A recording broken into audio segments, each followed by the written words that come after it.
Okay, talking about Performance Food Group PFGC on the New York Stock Exchange. Okay, it's been a couple of crazy days. I mean, it has been absolutely wild. So on Monday, we got the news that Pfizer had a vaccine that was 90% effective in their trials.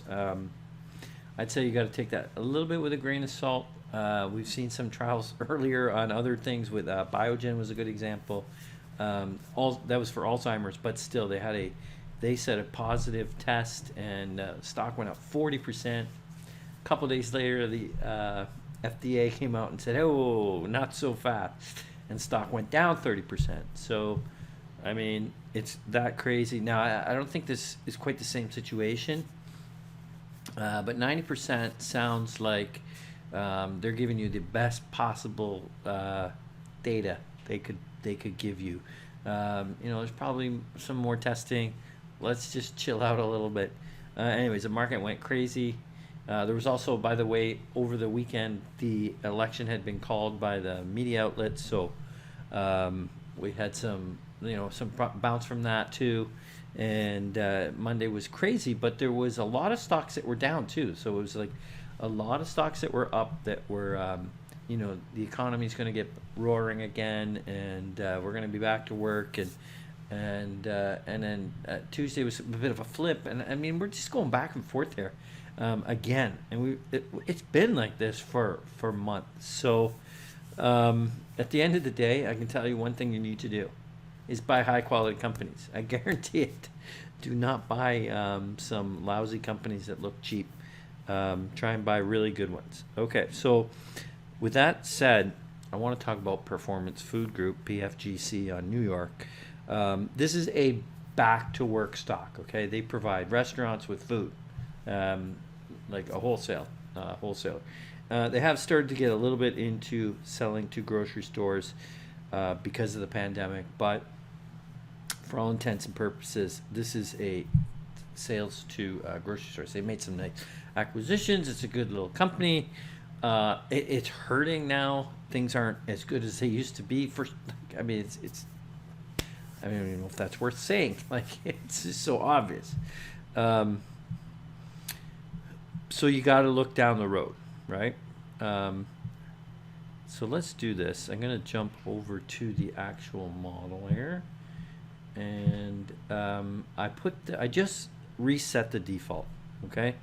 So let's focus on the return on invested capital. That's this top bars here. So great company back in late 90s, early 2000s.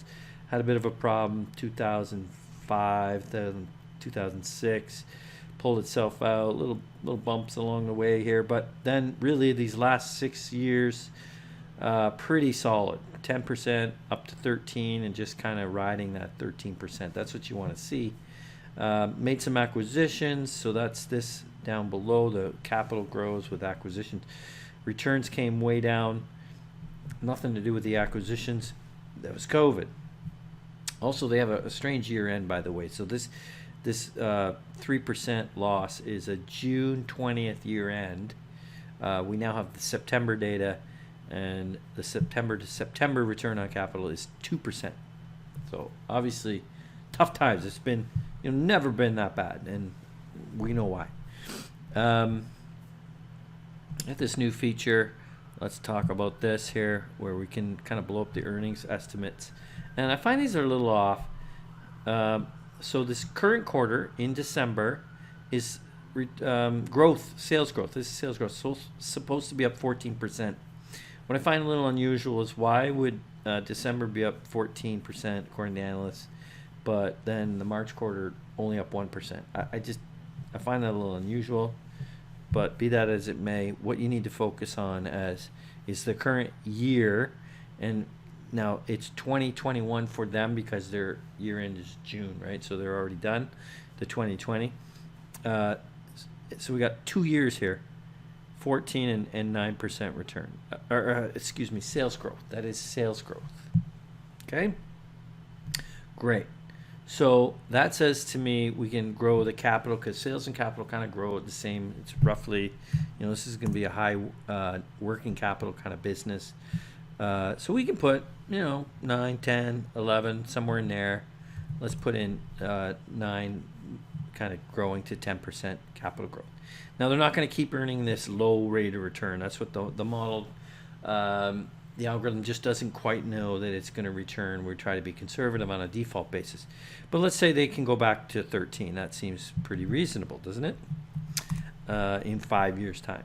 And lo and behold, we're getting much closer to the valuation that the market is paying for.